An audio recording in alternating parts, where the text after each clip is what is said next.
चाहिए था वो विकास अभी तक नहीं हो सका है। कागजों पे तो बहुत सारा विकास हुआ आया है, लेकिन धरती पर सब कुछ नहीं हो सका जो हुआ। उन्होंने 7वां वेतनमान जब दिए हैं तो 7वां वेतनमान तक यानी कि 31/3/2013 तक इंक्रीमेंट दिया जा रहा था मदरसा के टीचरों को, मदरसा संस्थी दोनों को, ठीक है। लेकिन 1/4/13 में आने के बाद जैसे 6ठा वेतनमान का ऐलान होता है तो वेतन तो बढ़ा दिया जाता है, लेकिन इंक्रीमेंट वहां से काट लिया जाता है। 1/4/2013 के बाद से इंक्रीमेंट हम लोगों को बाकी है, हम लोग को नहीं दिया जा रहा। उसके लिए लगातार हम लोग प्रयास कर रहे हैं। कोर्ट में केस चल रहा था, कोर्ट भी कह रही है कि इनको इंक्रीमेंट दिया जाए, लेकिन वो अभी तक इंक्रीमेंट हम लोगों को नहीं मिल रहा है। आगे क्या हम लोग अभी 9 सूत्री मांग लेके उनके पास आए हैं। आपके प्रेस के माध्यम से हम चाहते हैं कि मेरी बात वहां तक पहुंचे, ठीक है, माननीय मुख्यमंत्री के पास, और आशा रखते हैं कि अगर आपके माध्यम से वहां पहुंच जाता है तो हमारी मांग भी ली जाएगी। अब मांग क्या क्या वो हम पढ़ के सुना देते हैं। पहला मांग है बिहार राज्य मदरसा शिक्षा बोर्ड का गठन किया जाए, जो वहाँ 10 महीने से चेयरमैन नहीं है और प्रशासक के द्वारा काम हो रहा है, लेकिन प्रशासक साहब भी सब काम नहीं कर पा रहे हैं, क्योंकि वो कह रहे हैं कि उनको भी कई प्रभार है और उनका कार्यशूलता है, इसलिए दिक्कत होती है उनको काम करने में। इसलिए वहाँ वो फुल चेयरमैन दिया जाए, जो चेयरमैन और बोर्ड दोनों वहाँ पे आवे, जो जिस तरह पहले से चल रहा था वैसे वो चले बोर्ड, जिससे किसी तरह काम में कोई रुकावट न हो। दूसरा है कि बिहार सरकार द्वारा अनुदानित सभी कोटि के मदरसे को अल्पसंख्यक का दर्जा दिया जाए। तीसरा, सभी कोटि के मदरसा शिक्षक को वार्षिक वृद्धि, चिकित्सा भत्ता, आवास भत्ता का लाभ दिया जाए। चौथा, 405, 609, 205 एवं 609 कोटि के वेतन बंद शेष मदरसों के जल्द से जल्द वेतन भुगतान किया जाए।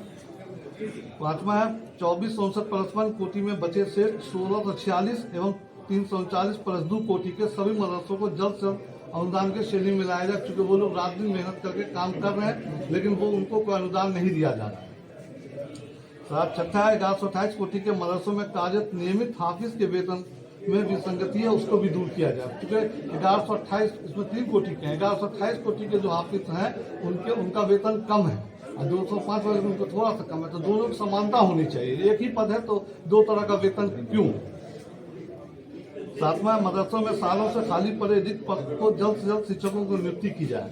आठवां, मदरसा विज्ञान शिक्षक को सामान्य शिक्षक की तरह समायोजन किया जाए, जिस तरह हम लोग को जो वेतन जो भी मिल रहा है वो साइंस टीचर को भी वेतन मिलना चाहिए, क्योंकि आज के डेट में 6000 रुपया उनको दिया जा रहा है, वो भी समय पर नहीं दिया जाता है, 6 महीना, साल भर, 2 साल पर दिया जाता है। 6000 के महीने में आज के डेट में क्या हो सकता है ये आप लोग अच्छे से समझ सकते हैं।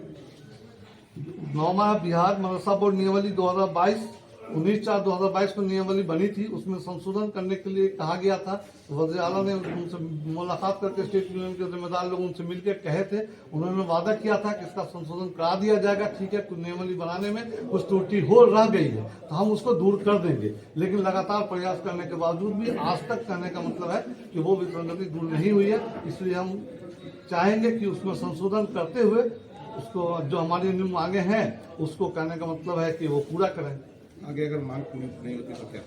आगे अगर मांग पूरी नहीं होती है तो फिर हम लोग इसके लिए कहने का मतलब है कि धरना प्रदर्शन करेंगे, जो उचित हो सकेगा वो हम लोग मतलब उनसे। चुनाव भी आने वाला है जी, चुनाव भी आने वाला है, उसमें नहीं चुनाव आने वाला है, हम उनके साथ में हैं।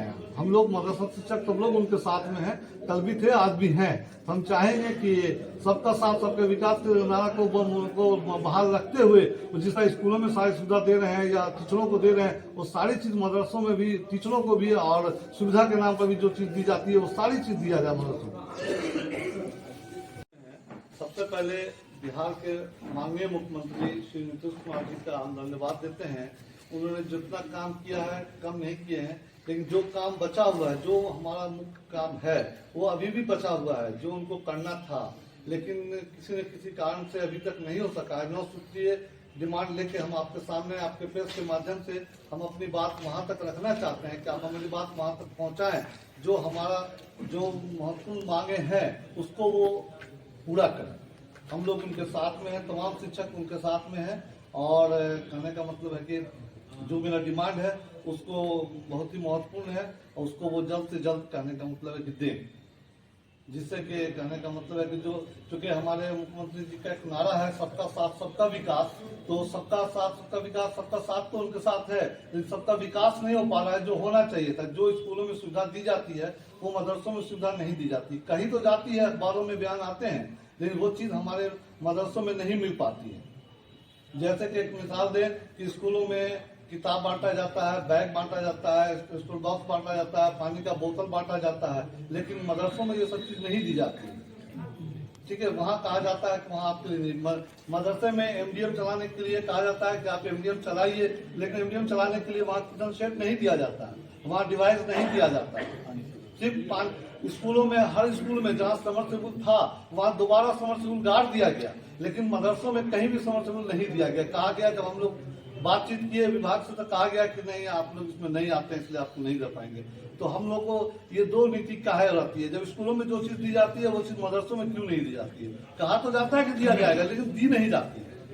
जब मतलब